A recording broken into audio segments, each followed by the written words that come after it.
What's up everyone, Tony here, and with today's side-by-side comparison video, we are kicking off an all-new season of Dragon Ball FighterZ DLC.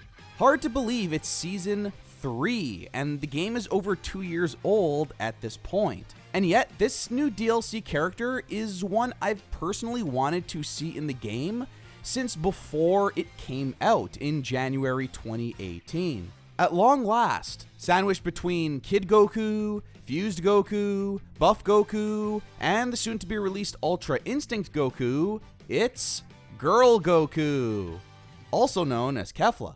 That's right, Universe 6's fused warrior Kefla, the absolute legend, is finally playable in Dragon Ball FighterZ, and I am so hyped to see how Arc System Works has managed to adapt this character into video game form. Kefla has not exactly been around for a very long time. She made her debut in the final minutes of Dragon Ball Super Episode 114, her fight against Goku was the main focus of Episode 115, and then there's the wonderful Episode 116, where we see Kefla put up a great fight against Ultra Instinct Goku, before ultimately being eliminated from the Tournament of Power and defusing. Nonetheless, she made a huge impression in that short time, and quickly became a fan favorite. In my opinion, her showdown with Ultra Instinct Goku is one of the best moments in all of Dragon Ball Super, and she basically shot to the top of my personal FighterZ character wishlist at that point. We all know by now that Arc System Works can work magic even with limited source material to pull from. So today, let's see how well they were able to capture the essence of Kefla, and translate some of her bombastic techniques from Dragon Ball Super's Tournament of Power into video game form, with a side-by-side comparison.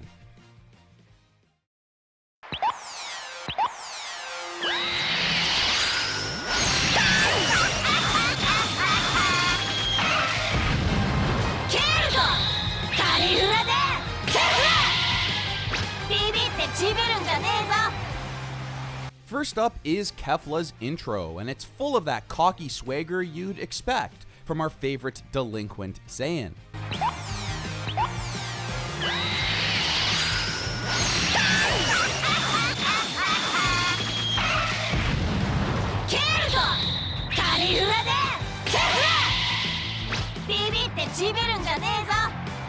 Now, the obvious difference here between the anime and the game is that Kefla is a Super Saiyan at all times in FighterZ. But wait, is this Super Saiyan Kefla or Super Saiyan 2? We know she transforms into a Super Saiyan 2 in episode 116, and the main way you could identify the form is usually through those electricity sparks, which is the easiest way to tell when someone has transformed into Super Saiyan 2. Outside of that, it's pretty hard to tell the difference between Super Saiyan 1 and 2 Kefla, unless you're looking really closely. Just look at this promo art from Dokkan Battle. Aside of her hair being a bit more spiky in Super Saiyan 2, it's not a huge change, and it's especially hard to tell the difference in motion. Plus, with all the different artists working on the anime and creating promotional art, the waters become even more murky when attempting to identify which form she's using. With that said, I'm pretty sure she's a good old Super Saiyan 1 here in FighterZ, mainly because we don't see those sparks, which is usually the go-to technique used in games to show the viewer that they are indeed looking at a Super Saiyan 2. Anyways, enough on that, let's get back to the intro here for Super Saiyan Kefla. It's immediately clear that a lot of her intro doesn't have a one-to-one match to the original anime, but nonetheless, you can clearly see where the inspiration comes from, even if some of the movements, poses, and of course her Super Saiyan form doesn't match the show exactly. I really like some of the creative liberties ArcSys took here. Like always, they go above and beyond with the presentation, and indeed, for the first time, we actually see the Saiyan ladies put on the Potara earrings and fuse. Back in episode 114, Kefla kinda appears by surprise out of the smoke from a Kamehameha. In the blink of an eye, the two fuse, and the viewer doesn't really get to see any of it outside of these fairly subtle effects. Here in FighterZ, we definitely get a better look. Once fused, Kefla speeds around the screen like a jet, perfectly reminiscent of her movement style in the Dragon Ball Super anime. She performs her patented one-leg landing, talks some shit, and it's time for the fight to begin. With this intro, Kefla's attitude and personality is made clear to the player immediately. It's definitely more energetic than her debut scene from the anime, and I think that works perfectly for this character. I love it, and as per usual, ArcSys did a great job here. Next up, we have some level 1 supers that sadly aren't all that spectacular. Unfortunately, as I mentioned earlier, there's only so much you could do with so little source material to pull from. But honestly, I kind of blame the anime team for this one more than Arc System Works.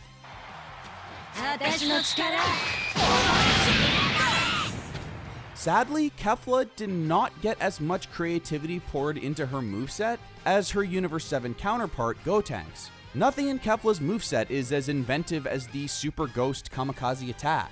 There are no galactic donuts, and she certainly doesn't play any Ultra Boo Boo Volleyball.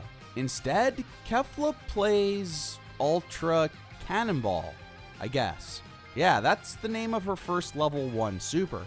You might recognize this move from episode 115, where Kefla throws these green key balls at Goku, only to awaken the Ultra Instinct within. I guess everyone needs that token Fireball super, but then we get to her second level 1 super, which is basically the same move, but this time with red balls.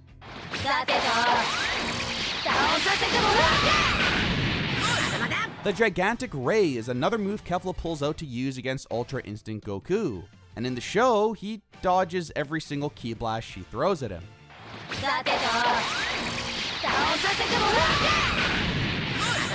But hey, at least here in FighterZ, we get to see the move actually connect, which is pretty cool.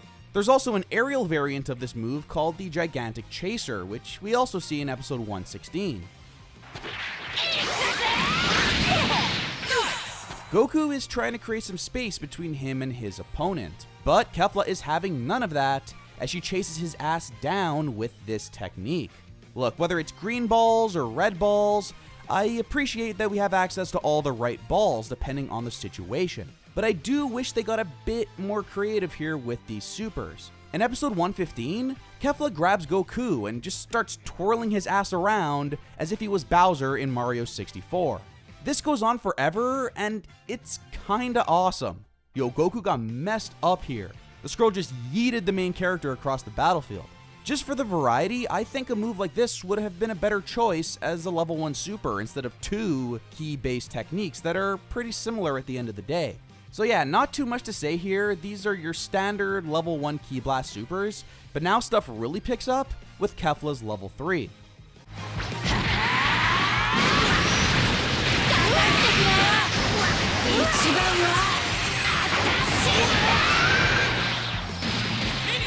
Kefla's level 3 super is the Gigantic Burst, and this is one of those moves that you knew would look great in a video game the second you saw it.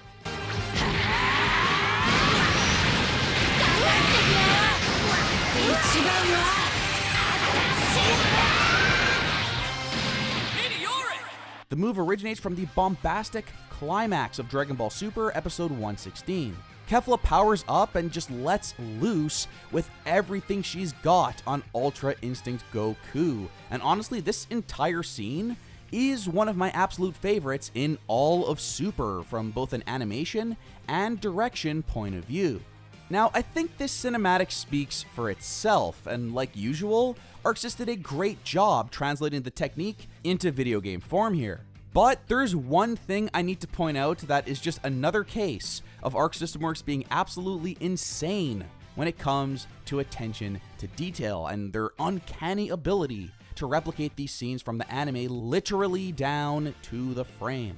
Just as Kefla is about to unleash her massive ki blast, we see an impact frame.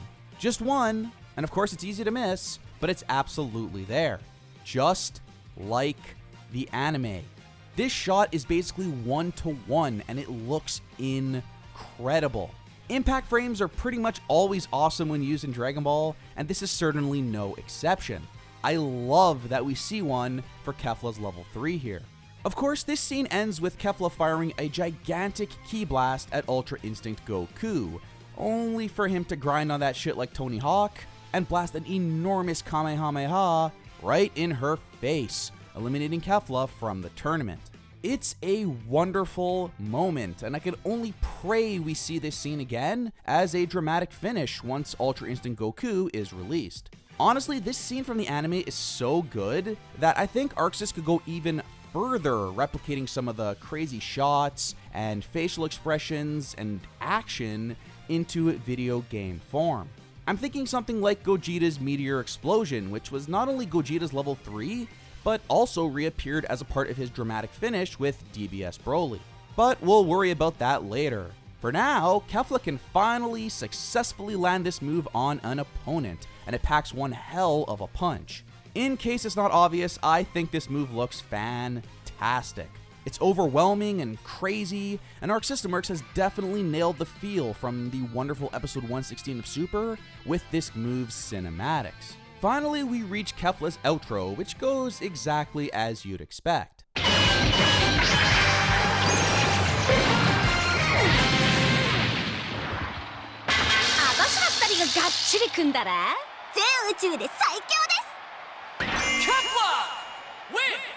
Kefla enters a pose that I could only describe as the Super Mario, and proceeds to defuse.